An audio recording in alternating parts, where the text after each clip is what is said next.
Hi everyone, and welcome back to another episode of 40's Unfiltered with May. Today I wanted to do an episode on something that I felt was really personal to me. This week I've personally had some struggles, and I was with my girlfriends and we were talking about life and about, the struggles that we go through at this stage in our life, and how if we knew what we knew now in our 20s and our 30s, would we have done things differently? I thought today, to align with that conversation and that topic that I had with my girlfriends this week, I would create an episode. And today's episode is called Advice I Would Have Given My 25-Year-Old Self, Mid-40s Edition. I think it's totally normal for every person in this stage of life to reflect back on, the past decade and the past 20 years. And of course, as we age, we gain experience and we gain knowledge. And all of those lessons that we learn through happy moments, but the hard and challenging ones as well. And they do define who we are now.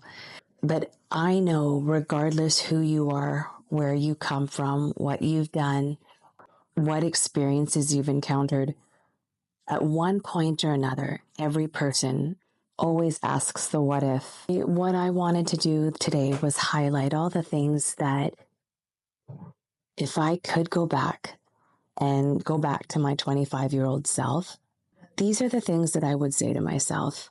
I wanted to express that, just like all my other episodes, this is only based on my own personal experience and my personal feelings towards this. Me sharing these experiences and my thoughts on this topic is not for me to tell you how to do things or how to view things in life. I'm simply sharing what I feel and what I felt would have been beneficial and advantageous to me had I known all of these things 20 years ago. I think the first thing that I would definitely say is you're never too old to learn something new.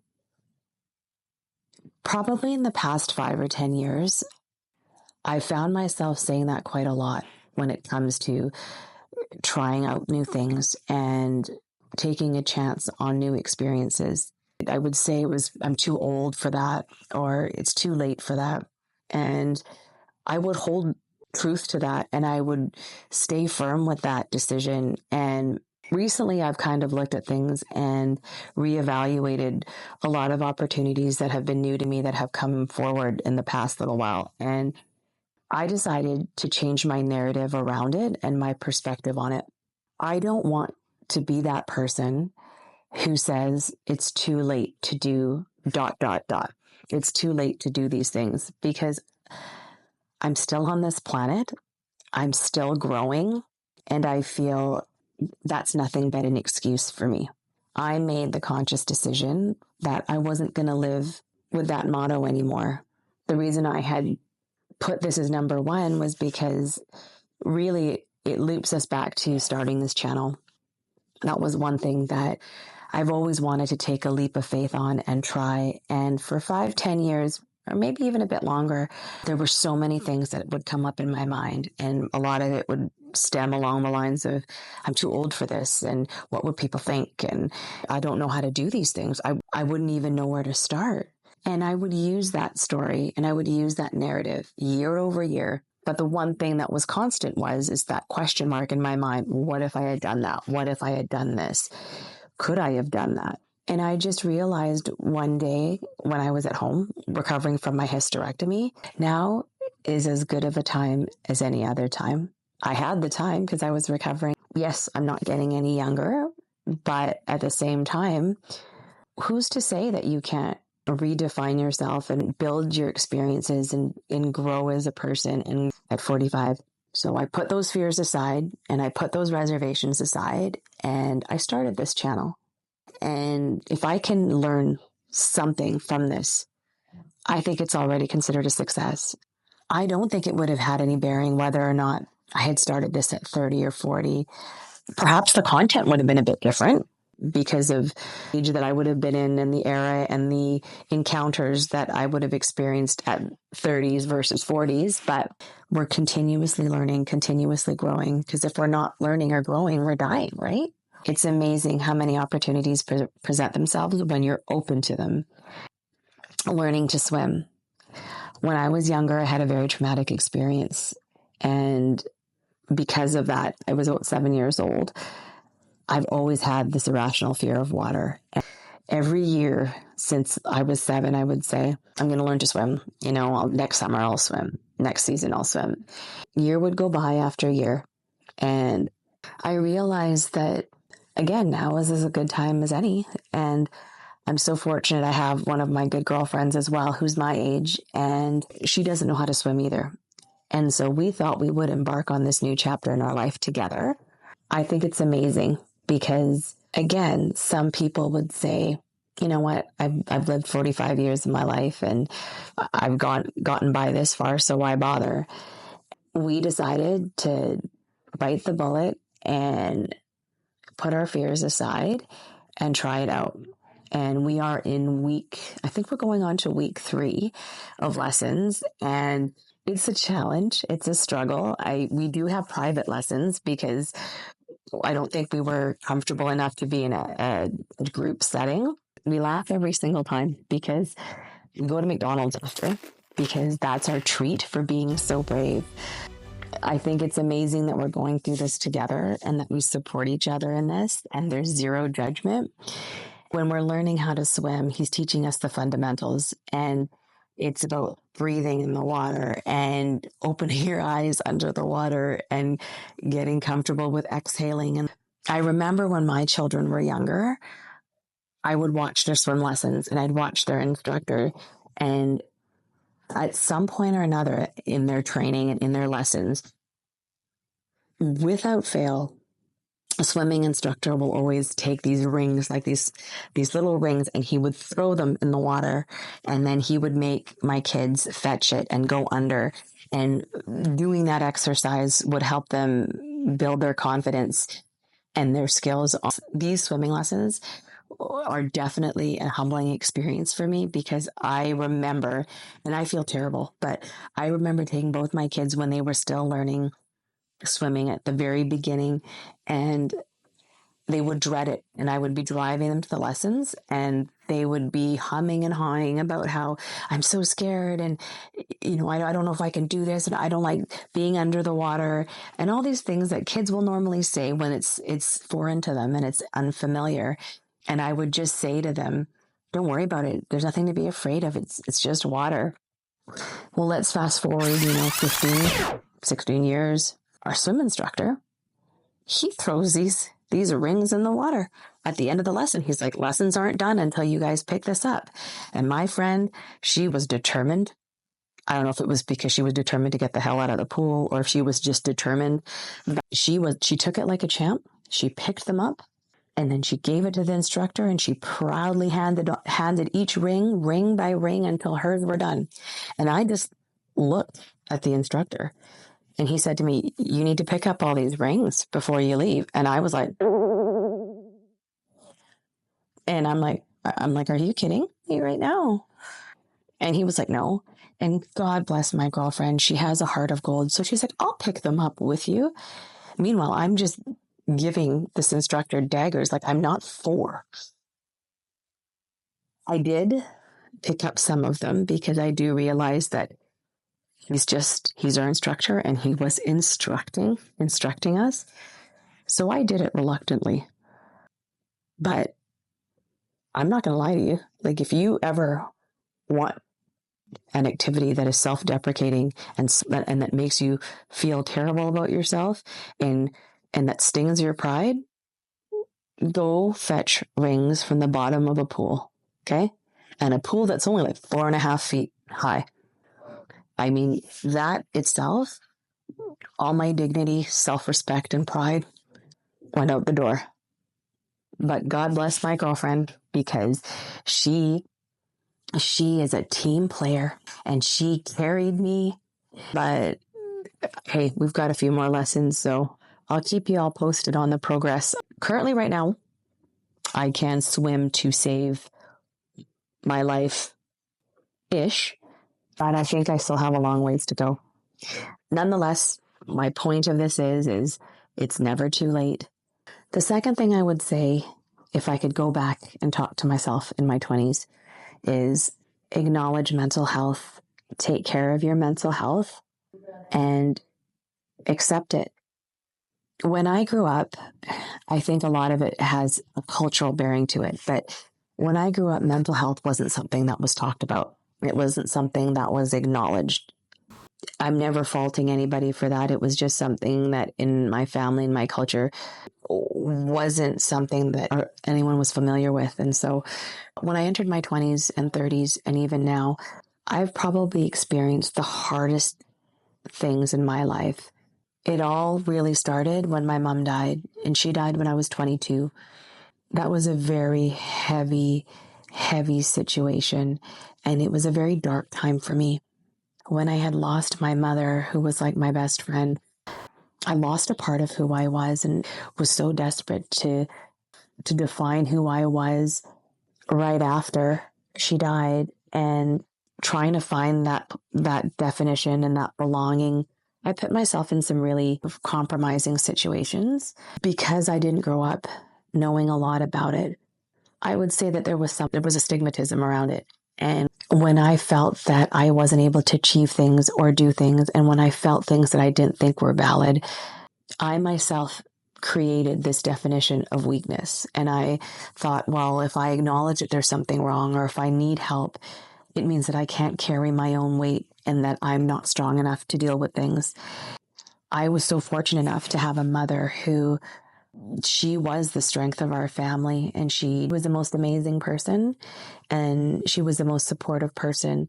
And I never saw her once struggle. When I was younger, it was such an admirable thing. But when I was older, it was when she passed away, it was hard, because when I looked back at my mom, and who even till this day is still someone in my eyes that's perfect, I looked at myself as a wife and as a mother, and I would have this self-loathing because I would compare myself to her. And she managed the household, she managed full-time work, she managed her kids, she managed her marriage, and everything looked so seamless and so perfect. So why couldn't I? What was wrong with me? And it made me feel terrible about myself. And not because my family would ever make me feel that way. It's just the meaning I attached to the situation. It was really hard because in those moments, I wish my mom was here to help navigate through that, help walk me through it. And unfortunately, she wasn't. I feel that I would have gone to counseling much earlier. I would have acknowledged that it's okay to ask for help. I never asked for help when I was younger. Again, it was just the way that I always looked at life, and how I thought things were supposed to be is you carry things on your own. You never talk about it, and you just keep trucking along because that's what you're supposed to do. Even after my mother died, it was still a struggle. I had a lot of other situations happen in my life, and then my father got ill, and then I got divorced. It's a chapter of my life and a chapter of who I am and who I am today. But I wish I would have had the support from a mental health standpoint to help get me through those moments, to help guide me through them and view them a bit differently, because I just look at things now, and I had hurt myself so much in those times, and all I did was make myself feel worse and worse about myself versus the good that came out of those things. And I know that sounds really weird, but when I started going to counseling, I realized that even in the hardest of moments, there's no shame in acknowledging that you need some help, and that sometimes you need someone to help carry you in those hard times, to realize as well that in the depths of darkness and in the depths of despair, you also have to find the good. And a lot of it, you do have to dig a hell of a lot deeper than in other moments in your life, but there are good things that come out of it. And sometimes you see it then, and sometimes it's immediate, and sometimes it's not for a long time. And it's given me an understanding of who I am, and it's given me an understanding of how much strength I have and what I'm capable of. I wouldn't have recognized those things if I didn't have someone help support me along the way. I didn't start seeing a counselor until probably in my 30s, and I really wish I had done it earlier, because I feel that I may have realized things a lot sooner. You still have to go through them in life, and someone to help guide you along the way. That journey is a lot less heavy. I mean, you'll still learn the lessons that you need to learn, and you'll still have to feel all the emotions you're going to have to feel, but you're not going to do it alone. You're still going to have to go through everything. You're still going to have to go through the motions, go through the emotions, but at least you know that you're not walking that path alone. Another thing I would tell myself, the power of saying no. I think it is very common, especially for women. We are always so eager to please people. I'm always worried about what people will think and how people are going to react to things and how things are going to be perceived and what perceptions people are going to have about me. And I was so preoccupied with that for so long because I wanted to make sure that everybody was happy with me and that everyone was pleased, and that I'm here to tell you from my own experience that in life, you're always going to have people that love you, and you're always going to have people that dislike you. And you can work hard night and day, every day, and that will always still be the case. And I think what I will say is that you have to just be okay with it. That's what makes the world go round.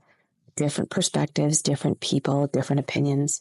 Something to go in conjunction with that is save your stress. And this is probably one of the biggest things that I'm still trying to live by, because this is something that I struggled with and I still do, is save your stress for things you can control. I don't know how many times in my 20s and teens and 30s and 40s, I would rack my brain in the middle of the night about, what if I did this? Well, what if I wore that? What if I had said this? Well, what if I... Why?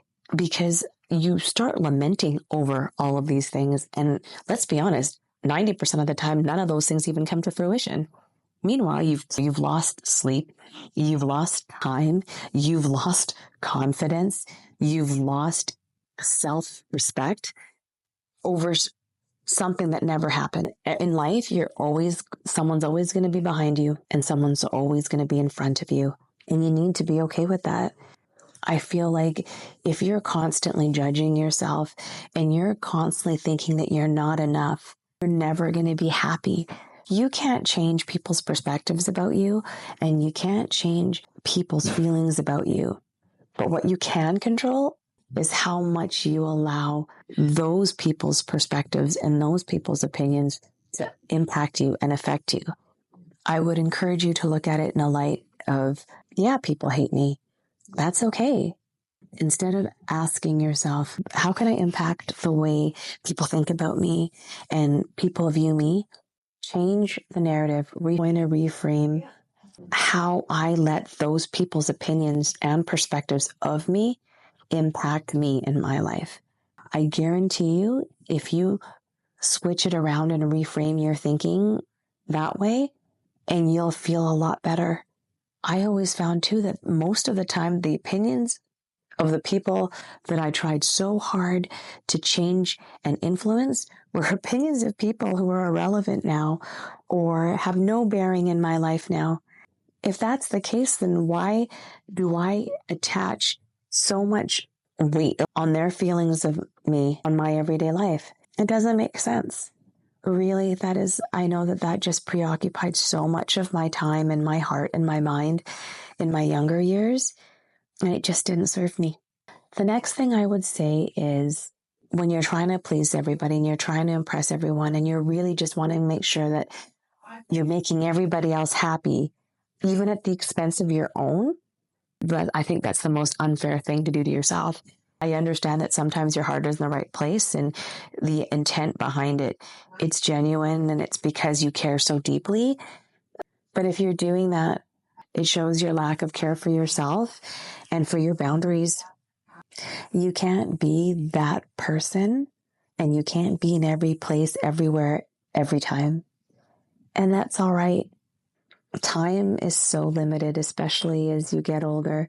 You want to make sure that when you do occupy your time, it's with the things and the people that matter, and that you should wholeheartedly feel okay with saying no. No to overcommitting yourself to going out with friends, and no to overcommitting yourself to doing projects or things at work or at school that just don't feel you have the capacity to do. It's okay, because, and just as much as we respect other people's boundaries, we should be able to respect our own boundaries and the ones that we set for ourselves, because we preach to everybody else about things, but yet we don't feel that it applies to us. Practice saying no, learn to say no. It gets easier and easier as time goes. And the core people who love you and respect you and honor you will respect that no as well. At the end of the day, you have to be the one that draws that line in the sand and puts that step forward for you. The only person you ever have to answer to is yourself. We are the only ones that can determine our story. Another thing that I'll say that I wish I could have told myself in my earlier years: friendships change. Based on my own experience, believe friendships do either of two things, and they'll either evolve as you age and grow, or they end. When I was younger, especially in your teens, you had this core group of friends, and you were thicker than thieves, and you guys were each other's ride or die. You did everything together.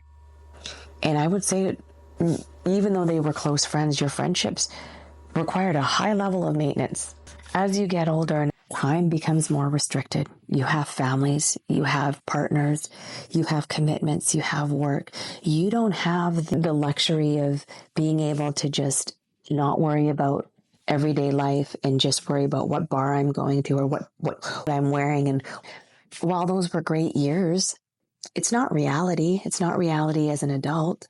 And I remember being young and carefree, and if I wanted to hang out with my girlfriends, just call each other up and be like, hey, let's go for dinner tonight, have a couple drinks, then we'll go to the bar at 10 o'clock, then we'll hit the next bar at midnight, next bar at 2, come home at 4, and then we do it all again the next day, right? Now, first off, you couldn't pay me to go to a bar. A, because it's too late. B, it's too dark. And C, I just don't want to. While those were great memories, and they definitely were a sign of the times in that era of my life, when you go through the different stages in life, the different chapters and the different seasons in your life, priorities shift, interest shifts, your personality shifts, your interest shifts, and your friendships, at least for me, we either grew together or we grew apart. Some friendships I found as I got older, you couldn't maintain it to the level you did when you were younger, because it's just not realistic. It's not feasible. No one has the time or the commitment to that level to keep friendships alive. I've noticed now is I only have a handful of friends that I would say have been a consistent thread through all the eras in my life and all the years of my life. And I have one good friend of mine, and she was my ride or die. And we've been friends since we were 14. And the beauty and the most amazing thing about our friendship is that I moved away from my hometown when I was in my 20s, and I've been where I am now for about 20 something years. She remained on the mainland. She made the decision with her partner not to have kids. Any amount of time can go by, and I could call her at a drop of a hat and call her and say, hey, I'm in town. Do you want to go for dinner? Or do you want to go to a concert? And she would be all in. And it would be as if time never passed. And I think that that is truly the definition of what true friendship is now. Even though we are in the same stage of life, our definition of this stage of life is very different. And we honor each other's choice of life, but we always remember the core, the foundation of our relationship. And that is why this friendship has continued, that despite our differences and our paths, our paths still lead us back to each other. And I'm forever grateful for that. I think that the most important friendships are the ones that require the least amount of maintenance. It's not about seeing them every day or talking to them every day to validate your friendship. True friendships withstand the test of time. But even the ones that have ended, I encourage you to not look at them bitterly and to look at them with pain or anger or resentment, because I remember someone once telling me people come into your life for a reason or a season. And that's always stuck with me. And I never looked at it that way, because I would look at some friendships that have ended for a multitude of reasons, right? My fault, their fault, time, distance, who knows, right?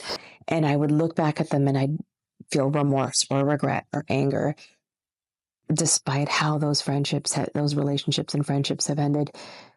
I have to say thank you and be thankful, because for whatever reason, those people, even if they're not in my life now, they came into my life for a reason or a season. And that friendship and that relationship served its purpose. And I just had to continue on with my path, and so did they. Probably the last thing that I would want to tell myself, and I try to practice it every day, practicing the attitude of gratitude, being thankful. I noticed when I was in my late teens and my 20s and even my 30s, I would always look at things in life and look at what I didn't have. In some ways, it was great because it gave me drive and motivation to work hard to get the things into the places I wanted to be. And it was great because it showed me just how much I was capable of doing. But when I kept setting that bar and raising that bar every time, it didn't give me the ability to look at what I have and what I had built along the way and along the journey. There is always something to be thankful for. And yes, we always want this amazing job with this amazing position, with this amazing pay that will get you this amazing house and this amazing car. And it's great to constantly challenge yourself and set yourself goals. But it is equivocally important that you say thank you to all the lessons and the growth and the support and the people along the way while trying to attain these things. The journey is just as important as the destination. I think if you're constantly looking at what you don't have, you will go through life never seeing and being grateful for the things that you do have. There's been some really challenging obstacles and barriers in my life pertaining to my children. I would look at things and be like, why? Why is this all happening? And I didn't think to even realize I still need to take a step back and say to myself, I'm grateful. I was fortunate enough to be a mother, their mother. Even if these aren't necessarily the brightest of times, these are still times with my children. And I remember in the hardest of times, and these are opportunities that some people try so hard to have and can't. And no one asks for pain and no one asks for struggle. And I still have a family. And that's something that isn't a given for everybody. There are still blessings and there are things that you can still be grateful for in those times. But you need to look deep and you need to recognize them. I hope this gives you all some clarity, some insight, some advice. I hope this helps you guys along your journey as well. The last thing I'll say, and it's something that's really a simple concept, and I remember hearing about it probably about 20 years ago, and it's always stuck with me. And I actually got it tattooed on my arm because it held so much value and direction in my life. One of my favorites is, he's probably one of the forefathers of self-help, is Tony Robbins. Yes, he's a bit eccentric, but hell, so am I. He is so amazing at looking at life in a different lens. And it says, life is always happening for you, not to you. Appreciate that gift and you are wealthy now and forever. I remember hearing that for the first time and a light just went on because it was such a simple concept. Those words alone are so impactful because it makes you change your perspective on things. That if you keep looking at things in a light of you're the victim and why is this happening, you will never get back up. You will constantly allow life to keep beating you down. But when you look at life in this perspective in which life is happening for you, it gives you a different definition of these times. It gives you a definition of hope. These things are happening for us to grow and for us to learn and for us to develop and not to suffer and to complain. I'm not saying you don't do those things. You just don't stay in that place. Pain in life is inevitable, but suffering is a choice. Everyone in their life is going to come across pain and disappointment. It may present itself in different ways, but it will still hurt and cut people the same. It's only human to feel those raw emotions, but your choice to stay in that state is up to you.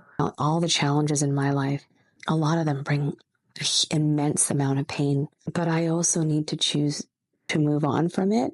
And a lot of healing occurred when I realized that.